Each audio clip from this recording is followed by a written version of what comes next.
नमस्कार पशुपालक मित्रांनो, मी डॉक्टर शैलेश लोखंडे. पशुरोग निदान व उपचार या माझ्या मराठी यूट्यूब चॅनलवर मी आपल्या सगळ्यांचे मनापासून स्वागत करतो. आज मी आपल्यासमोर एक अशी केस घेऊन आलेलो आहो ज्या केसमध्ये दोन बिमाऱ्या एकत्र झालेल्या आहेत. म्हणजे आपण ज्यावेळेस फील्डमध्ये प्रॅक्टिस करत असतो किंवा जे पशुपालक आहेत, शेतकरी आहेत, तर त्यांच्या जनावरांना बरेचदा असं दिसून येतं की दोन बिमाऱ्या एकदाच होतात, पण त्याची जर डायग्नोसिस व्यवस्थित झालं नाही, म्हणजे त्याचं निदान व्यवस्थित झालं नाही, तर उपचार व्यवस्थित होणार नाही. कारण त्याच्या एका बिमारीवर उपचार करण्यात येईल, बिमाऱ्या त्यामध्ये दोन असतात. मग अशा वेळेस जनावर दुरुस्त होण्याचे किंवा चांगले होण्याचे कमी चान्सेस असतात आणि जनावर दगावण्याचे जास्त चान्सेस असतात.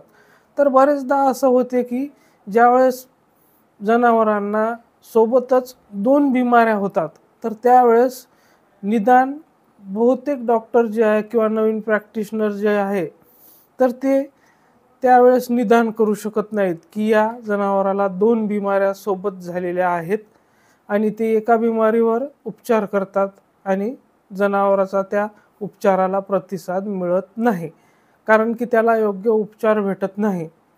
तर म्हणूनच मी आपल्यासाठी असा व्हिडिओ घेऊन आलेलो आहो की ज्यामध्ये दोन बिमाऱ्या आहे एक सोबत बैलाला झालेल्या, आणि त्या बिमाऱ्याची आपण ओळख कशी करायची आणि उपचार कसा करायचा, तर याच्यातून आपल्याला ते समजून येईल. पण त्या अगोदर जर तुम्ही माझ्या चॅनलवर नवीन असाल किंवा आत्तापर्यंत तुम्ही माझे चॅनल सबस्क्राईब केले नसेल, तर कृपया माझ्या चॅनलला लाईक, शेअर, सबस्क्राईब करा.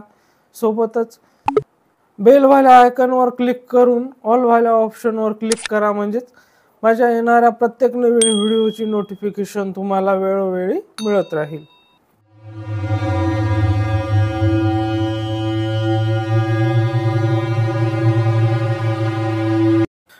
तर आपण या व्हिडिओमध्ये बघू शकता, हा जो बैल दिसत आहे, तर या बैलाला निमोनिया आणि FMD म्हणजे ज्याला आपण लाळ्या खुरकत म्हणतो किंवा तोंडखुरी, पायखुरी म्हणतो, तर ह्या दोन बिमाऱ्या एकत्र झालेल्या आहेत. तर अशा वेळेस बिमारीचे निदान करणे खूप महत्त्वाचे असते. फक्त आपण जर याचे योग्य निदान केले नाही आणि तोंडखुरी, पायखुरी आला आहे असे समजून जर आपण याची तोंडखुरी, पायखुरीची ट्रीटमेंट करत बसलो, तर या बैल दगावण्याची किंवा दुरुस्त न होण्याचे जास्त चान्सेस असतात. तर आपण याचे बॉडी टेम्परेचर ज्यावेळेस घेतले, तर याचे बॉडी टेम्परेचर 105 होते. आपण बघू शकता याच्या नाकातून, तोंडातून पाणी येत आहे, म्हणजे तोंडातून लाळ गळत आहे.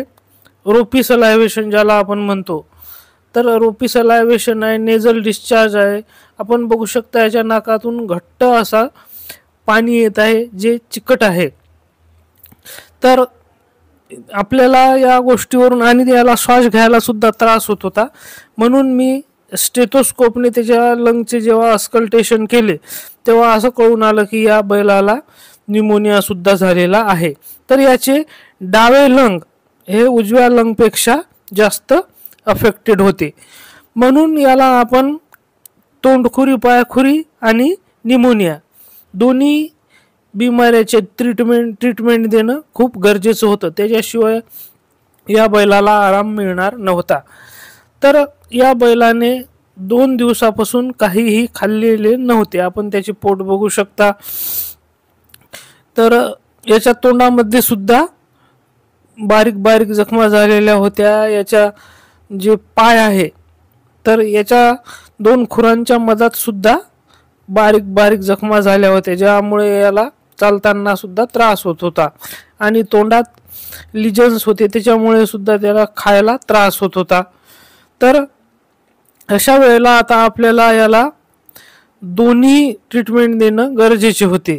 तर याचे श्वासोच्छवासाची गतीसुद्धा वाढलेली होती निमोनियामुळे आणि टेम्परेचरमुळे.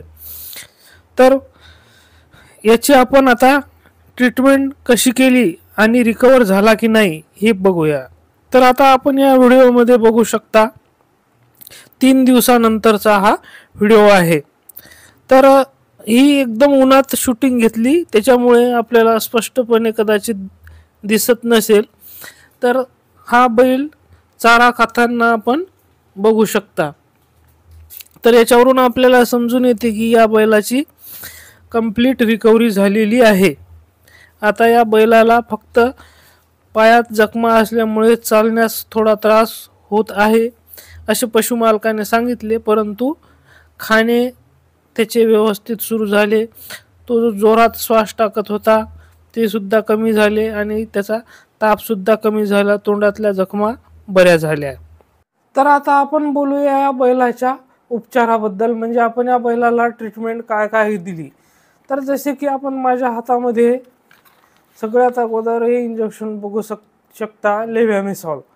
तर लेव्हॅमिसॉल इंजेक्शन आपण याला 10 ml सबकट या रूटने लावलेले आहे।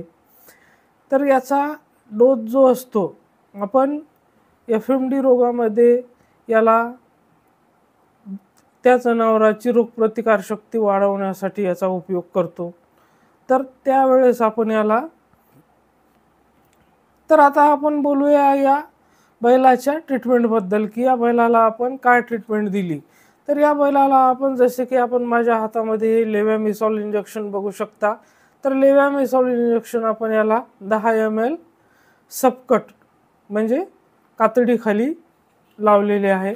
त्याच्यानंतर जसे की आपण हे लॉक इंजेक्शन बघू शकता, पायरॉक्सिकॅम आणि पॅरासिटामॉल। तर हे इंजेक्शन आपण 15 ml इंट्रामस्क्युलर याला लावलेले आहे।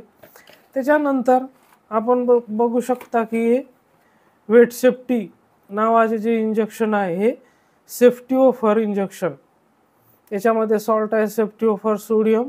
तर हे एक अँटीबायोटिक आहे आणि हे रेस्पिरेटरी ट्रॅक्टवर चांगलं काम करते, सगळ्यात बेस्ट इंजेक्शन आहे म्हणजे की न्यूमोनियासाठी, आणि सोबतच हे FMDच्या केसमध्ये सुद्धा चांगलं काम करते। तर हे 2.2 mg/kg या बॉडी वेटनुसार आपण त्या बैलाला हे इंट्रामस्क्युलर इंजेक्शन लावलेलं आहे। त्याच्यानंतर आपण जे आपण माझ्या हातामध्ये बघत आहात ते इंजेक्शन, हे जे छोटे छोटे अँपूल 2-2 ml चे आहे, डेरिफायलिन इंजेक्शन आहे।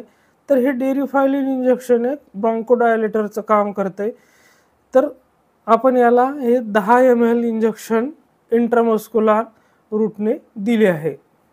आणि बैल काही खात नाही पित नव्हता, म्हणून त्या बैलाला आपण, आणि जे त्याच्या तोंडामध्ये जखमा वगैरे झालेल्या आहे ते लवकर भरून निघण्यासाठी, त्याला एनर्जी मिळण्यासाठी आपण हे माझ्या हातामध्ये जे औषध बघत आहात न्यूविट फोर्ट, तर हे मल्टीविटॅमिन मल्टीमिनरलचे लिक्विड आहे 500 ml मध्ये। तर हे 50-50 ml आपण 3 दिवस त्या बैलाला पाजायला सांगितले। तर ही एका दिवसची ट्रीटमेंट झाली।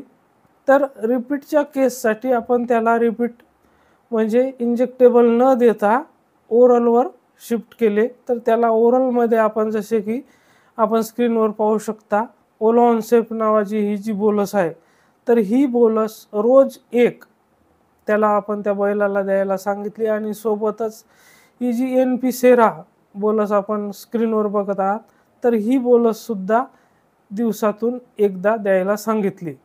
तर अशा प्रमाणे आपण या बैलाची ट्रीटमेंट केली आणि 3 दिवसानंतर आपण रिझल्ट बघितलाच। मी तुम्हाला रिकव्हरीचा सुद्धा व्हिडिओ दाखवलेला आहे। धन्यवाद।